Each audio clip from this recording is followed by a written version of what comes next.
उनको लगा कि ये सब मर चुके हैं, तो उनका एक जो पाकिस्तानी जो कमांडर था उसने अपने जवानों को आदेश दिया कि इनको रीचेक करो, इनमें से कोई जिंदा तो नहीं है।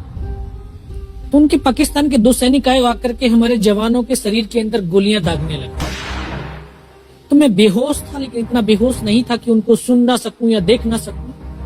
तो जो मेरे सामने वाले साथी को जो सीने में आकर 4-4, 5-5 जो राउंड के ब्रस्ट मारे, डेड बॉडी ऐसे उछलती थी ऊपर की तरफ, सामने वाले को मारा, बगल वाले को मारा, मैं भी इस तरह से ऐसे पड़ा हुआ था। उसने फर्स्ट में यहाँ पर ब्रस्ट मारा, फिर मेरे पैर में 2 जगह पे मारा।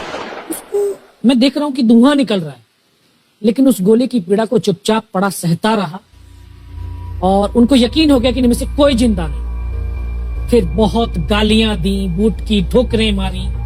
फिर काफी देर के बाद में उनका जो कमांडर था उसने बोला कि इनके वेपन उठा लो, और नीचे जो हिंदुस्तान का पोस्ट है उसके ऊपर दूसरे जो उनके साथी थे उनको सूचना दिया, उसके ऊपर कब्जा हमला कर दो।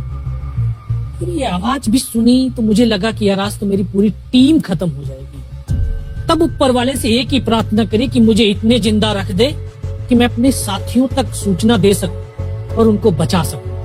और ये सत्य है कि अगर निस्वार्थ भाव और सच्ची श्रद्धा से उस परम पिता परमेश्वर को याद करते हैं तो शक्ति जरूर साथ देती है। दोबारा से उसके साथी आए, पाकिस्तान के सैनिक आए और हमारे जवानों के शरीर के अंदर गोलियां दागने लगे। उन्होंने फिर उसी रोटेशन से गोली मारी, फिर भी मेरी बाजू में, पैर में गोली मारी। और तब तक एक विश्वास भी मैंने पैदा कर लिया था कि अगर इसने सर और सीने में गोली नहीं मारी, चाहे मेरा हाथ पैर दोनों ही काट करके ले जाए, मैं उफ तक नहीं करूंगा और मैं जिंदा रहूंगा। मैं उस विश्वास की बदौलत आज आपके सम्मुख भी बैठा हूं। उसने आकर के दोबारा से गोली मारी, पर जब 1 कदम आगे गया तो उसने राइफल मेरी सीने की तरफ तानी। तब मुझे लगा यार अब नहीं बचूंगा। लेकिन कहते हैं कि जाको राखे साइयां मार सके ना कोई। और ये इस देश को हम भारत माँ बोलते हैं। जब तो बच्चे थे एहसास नहीं था, आज पता चलता है इसको माँ क्यों बोलते हैं, क्योंकि ये भारत माँ जैसा दायित्व और कर्तव्य का निर्वाह भी करती है। ये अपने बेटों की वीरता, शौर्य और पराक्रम को कभी दफन नहीं होने देती है। वाह क्या बात। तो शायद इस माँ भारती ने मुझे चुना होगा कि उसके बेटों ने जो शौर्य, वीरता और पराक्रम दिखाया उसको दुनिया तक पहुंचा सकूं। जब उसने गोली चलाई तो यहाँ पर पर्स में 5-5 रुपए के कुछ सिक्के भी थे। जब गोली जाकर के सिक्कों पे टकराई तो मुझे भी आभास हुआ कि तो मर गया हूं। पाकिस्तान का दूसरा सैनिक आया, उसने आकर के मेरा AK-47 उठाया और वापस मुड़ा तो उसका पैर मेरे पैर से टकराया हो। तब मुझे लगा कि यार मैं तो जिंदा हूं। तब मेरे पास एक हैंड ग्रेनेड था, मैंने उसको पिन निकालिया, उसको ऊपर ऐसे फेंका तो कोट के अंदर हुड लगे हुए, हुड के अंदर वो गिरा जी। मुझे तुरंत पीछे की तरफ मुड़ के देखा, पीछे तो कोई मूवमेंट था नहीं। तो जब तक वो ग्रेनेड को निकाल पाता ग्रेनेड फट गया, यहाँ से उसका पूरा सर उड़ा और वो हमारे ऊपर आकर के गिरा। जो पाकिस्तान के दूसरे सैनिक थे उनमें खलबली मची कि इनमें से कोई जिंदा है, कुछ बोले जिंदा नहीं, नीचे से रिइंफोर्समेंट आ गई है। तो उनमें खलबली मची। मेरा पास वही एक मौका था, मैंने दोनों हाथों से उसकी राइफल को उठाने की कोशिश करी, ये हाथ हिला नहीं। एक हाथ से राइफल उठाई, वहां से ब्रस्ट फायरिंग की है, 4-5 पाकिस्तानी सैनिकों को मौत की नींद सुला दी। फिर बाएं हाथ से पलटा खाया, दूसरे पत्थर से 3-4 जगह से फायरिंग किया। वो जो उनका मोमेंटम था, जो हौसले थे, परस्त हो चुके थे, वो भाग खड़े। 2-3 मीटर गया, जाके देखता हूँ सामने उनके लंगर चल रहे हैं, उनका लिविंग टेंट बना हुआ, उनके जो हैवी वेपन का डिप्लॉयमेंट था वो सब कुछ वहां पे लगा हुआ। उस समय जहन के अंदर एक ही पागलपन था, अपने साथियों को बचाना। फिर मैं वापस धीरे धीरे रेंगता हुआ अपने साथियों तक आया। फिर मुझे लगा कि इनमें से हो सकता है मेरी तरह कोई साथी होगा, जिंदा होगा। उनको देखा, किसी का सर फटा हुआ था, किसी के फेफड़े निकले हुए थे।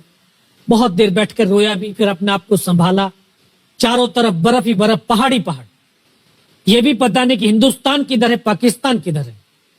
2.5 साल की सर्विस, 19 साल की उम्र, न उम्र का तजुर्बा न सर्विस का अनुभव, जाऊं तो जाऊं कहां। तभी एक ऐसी शक्ति थी जो साथ दे रही थी।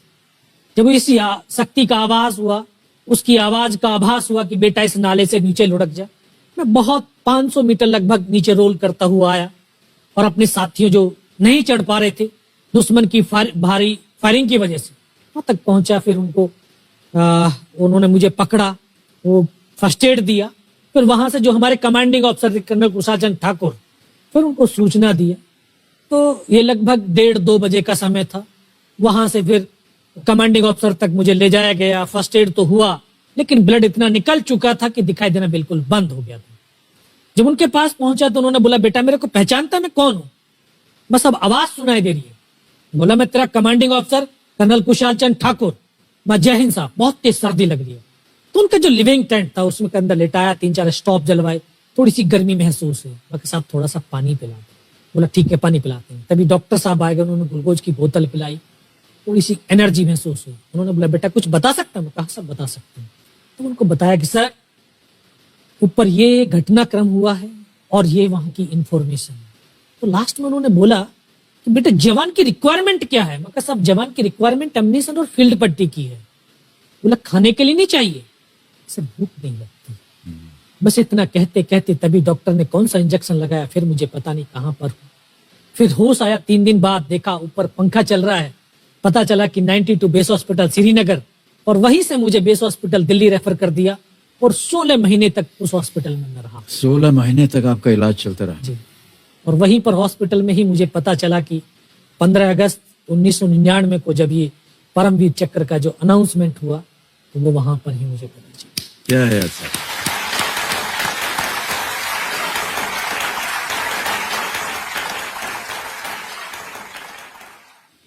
सर हमको यकीन नहीं होता कि कोई भी इंसान जब ऐसी परिस्थितियों से गुजरता है तो उसका बयान कैसे कर सकता है, लेकिन ये आपने अपनी बहादुरी का एक परचम जो है वो फैला दिया है।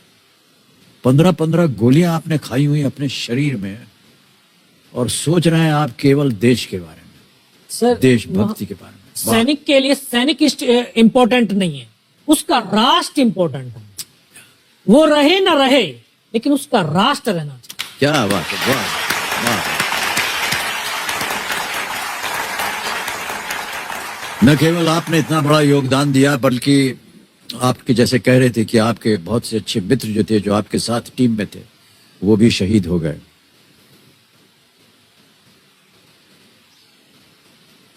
कठिन है सर बहुत इस चीज को दोहराना, इस चीज को आपके मुख से सुनना। अद्भुत है सर, अद्भुत है। बहुत बहुत शुभकामनाएं, बहुत बहुत शुभकामनाएं।